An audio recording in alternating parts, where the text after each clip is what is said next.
Okay, we're now in the middle of the book of Numbers, and we saw already in the first three parshas, we covered the encampment, how the Jewish people lived around the tabernacle, and then started the journey towards the land of Israel.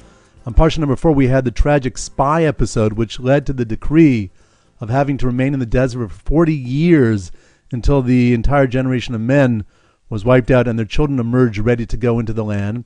And now in parsha number 5, we have another major tragedy, and that is of Korach's rebellion. Now, who was Korach? He was actually Moses' cousin, and he challenged Moses on the need for a priesthood. He said, we were all back in the book of Exodus, parsha number 5, when we accepted the Torah, when God spoke to all of us, and therefore we're all holy. There's no need for a priesthood, a segment of the nation, to have a special responsibility and privilege when it comes to the tabernacle. And he ends up collecting 250 prominent leaders of the Jewish people to challenge Moses. In fact, he also says Moses is doing this to take all the power for himself and the family by giving Aaron, his brother, the position of high priest.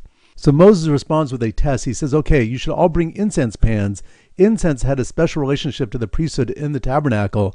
The incense altar had a special rim around it. It's called a crown, which represents the crown of the priesthood. And they were to bring these incense pans, and God would select the appropriate high priest.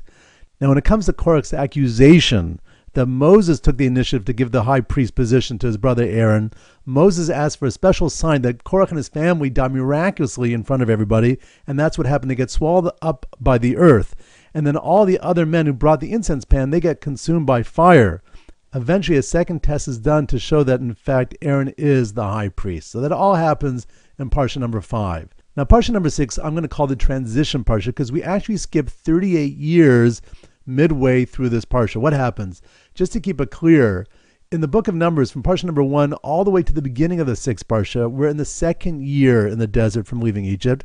And then, in the midst of parsha number 6 to the end of the book of Numbers, we're in the 40th year, where all the men have now died out and their children have emerged ready to go in to the land of Israel. So it's a transition parsha. One major event that happens in this parsha is that Moses hits a rock, which leads to the decree that he's not going to be allowed to take the Jewish people into the land of Israel. Now, what happened? This rock was producing water miraculously. That was in the merit of Miriam, Moses' sister, who had waited by the water to see what would happen to Moses when he was placed in the basket and sent down the river Nile. When she passes away, the rock stops producing the water and the nation gets thirsty. So they complain to Moses.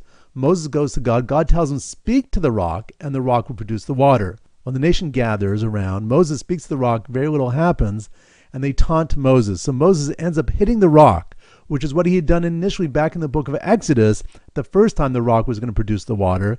And then God gets upset. He tells Moses and Aaron, who was with him at that time, that they failed to sanctify God in the eyes of the people. Because if they had spoken to the rock, they would have shown that the physical world works in concert with the spiritual world. But because he hit the rock, it makes it appear as that there's this dissonance between the two. They don't always work together. And as a result, he's not going to be allowed to take the Jews into the land of Israel. In this parsha, not only Miriam dies, but Aaron, Moses' brother, dies. And then Moses is going to be with us until the very end of the Torah, when he's going to die before taking us into the land of Israel. All right, so let's do a little review of what we covered here. And here we go. All right, parsha number 5, we have Korach's rebellion. He was Moses' cousin. He challenges the need for a priesthood.